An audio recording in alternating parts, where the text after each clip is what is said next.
Welcome to my channel. I am Chandra and you are watching Dangwal Chandra. तो जो बच्चे अभी ऑस्ट्रेलिया आने वाले हैं आ चुके हैं, सबका एक कंफ्यूजन है स्टडी पैटर्न कैसा होता है और असाइनमेंट कैसे करते हैं। तो मैं बताती हूँ, इंडिया के हिसाब से यहाँ का स्टडी पैटर्न थोड़ा सा डिफरेंट है। रिटन बेस्ड कम होता है, असाइनमेंट बेस्ड ज्यादा होता है। तो आपको हर मॉड्यूल या फिर हर वीक दो तीन वीक के बाद असाइनमेंट सबमिट करने होते हैं।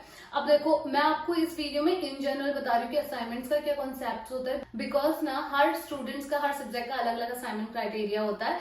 बट जो नॉर्मल चीज और बेसिक रहती है सबके लिए इक्वली रहती है। हमेशा आपको अपना एक स्टूडेंट पोर्टल मिलेगा, उसमें आपको चेक करना है कि आपके अलग से एक सेक्शन होता है असाइनमेंट्स का। आपको चेक करना है असाइनमेंट में क्लिक करके आपके असाइनमेंट की ड्यू डेट कब है और असाइनमेंट आपको सबमिट कब करना है, उसकी रिक्वायरमेंट क्या है। बहुत से असाइनमेंट्स ऐसे होते हैं जो आपको कोड करके देने होते हैं या रिपोर्ट बना के देनी होती है। तब क्वेश्चन कहाँ से मिलेंगे? First of all download the PDF जो भी उन्होंने असाइनमेंट में दी है कि उसकी रिक्वायरमेंट्स क्या क्या है। और हमेशा ध्यान रखना, जो भी आप अपना असाइनमेंट बना रहे हो वो उसी बेसिस पे होना चाहिए जिस बेसिस पे वो पीडीएफ में मेंशन किया है और जो उन्होंने पढ़ाया है। तो मैं बेसिक आपको एक आईटी का असाइनमेंट बताती हूँ जो recently I have done it.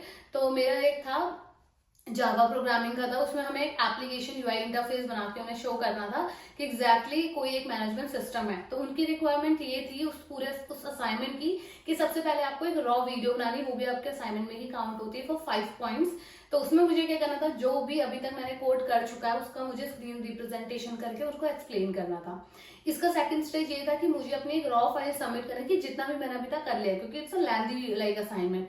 तो वो क्या, थर्ड इज लाइक कि आपने अब अपना बना तो लिया होगा असाइनमेंट, अब आपको फिर से वीडियो प्रेजेंटेशन देनी है कि आपने क्या अपग्रेडेशन किया है, क्या क्या आपने ड्राफ्टिंग की थी और अब आपका किस स्टेज पे पहुंचा। तो हमने उसकी भी एक वीडियो बना के दी।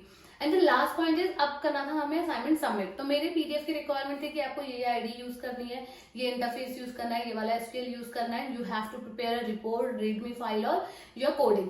तो हमारा क्या था, मैंने कोड किया था तो कोड को सारे एक फोल्डर में रखा हुआ था क्योंकि वो रन होना जरूरी था। उसके साथ मैंने एक डॉक्यूमेंट बनाई थी रिपोर्ट की जिसमें सारे स्टेप्स दिए गए थे और एक रीडमी फाइल बनाई थी। रीडमी फाइल में शो किया था कि इसके स्टेप्स क्या क्या है और ये असाइनमेंट कैसे प्रोसीड होता है।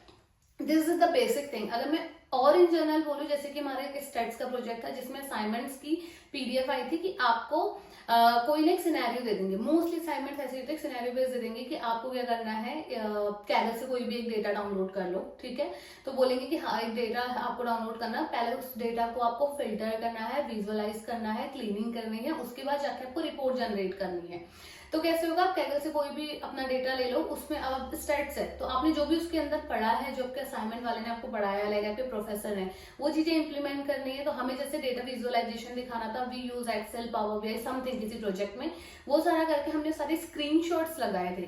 असाइनमेंट पीडीएफ में क्लियरली लिखा होता है कि आपको स्क्रीनशॉट्स वगैरह करके रिपोर्ट में डालना है या आपको रिपोर्ट प्लस अपनी कोड फाइल देनी है या इसके अलावा भी आपकी कोई रिक्वायरमेंट है। तो हमारी रिक्वायरमेंट क्या थी कि जो भी आप स्टैट से फाइंड आउट कर रहे हो उसकी एक आपको क्लियर रिपोर्ट बनानी है और उसी के नीचे सेक्शन में आपको अपना कोड रखना है। तो ये बहुत ज्यादा जरूरी है समझना कि पैटर्न क्या है। तो यूजुअली आप असाइनमेंट सबमिट करते हैं in terms of word file, in terms of your zip file, in terms of PDF, in terms of video presentation. और एक और जो होता है वो असाइनमेंट नहीं होता बट उसके मार्क्स होते हैं कि आपको क्लास टेस्ट देना होता है। शायद वो क्लास टेस्ट आपको ऑनलाइन देना होता है, उसकी टाइम लिमिट होती है शायद 1 घंटे या 2 घंटे, डिपेंड्स। और एक टेस्ट ये भी होता है जब आपको एग्जैक्टली यूनिट जा करके अपने सिस्टम पे करना होता है, कुछ बच्चों का रिटर्न भी होता है। तो ये बेसिक है, बट यहाँ पे ध्यान रखना गाइस, अपने असाइनमेंट किसी के साथ शेयर मत करना क्योंकि बहुत ज्यादा प्रॉब्लम होती है। अब एग्जैक्टली वो क्या होता है, आप प्लेगरिज्म के अंदर आ जाते हो। वो वीडियो मैं आपको नेक्स्ट बताऊंगी कि करना कैसे है उस केस में। बट अगर आप यहाँ पे आ रहे हो तो हमेशा अपने कोर्स मॉड्यूल्स चेक करो कि भाई आपके कोर्स मॉड्यूल्स में एग्जैक्टली क्या क्या रिक्वायरमेंट है। और बाकी अगर आप यहाँ आ चुके still you need any help guys, you can let me know in the comment section. और अगर आप अभी तक ऑस्ट्रेलिया आए नहीं हो, यू आर प्लानिंग और आप इसलिए सारी वीडियोस देख रहे हो कि क्या क्या प्रोसेस वगैरह होता है और किसी भी प्रोसेस में आप स्टक हो रहे हो, तो don't worry, you can contact Dangwal overseas guide. Dangwal overseas is powered by admit card. We are here to help you in whole visa process. तो यहाँ पे आपको हम from there offer letter till your visa run सारी services वो भी free देता है, you don't have to pay anything. और मेक श्योर अभी बहुत सारे ऐसे स्कैम है जहाँ बच्चे लैक्स रुपीज देते हैं एजेंट को, जहाँ पे उनका कोई भी रिजल्ट नहीं आता। तो देखो, जितनी जेन्युइन आपकी प्रोफाइल होगा उतना अच्छा चांसेस होता है आपके वीजा आने का। तो make sure you are opting a right agent and you can also take the help from the Dangwal overseas.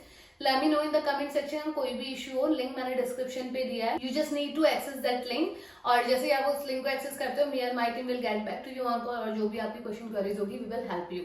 So that's all about today's video guys. अगर वीडियो पसंद आए तो don't forget to like and subscribe this channel. Bye bye, take care, see you in the next video.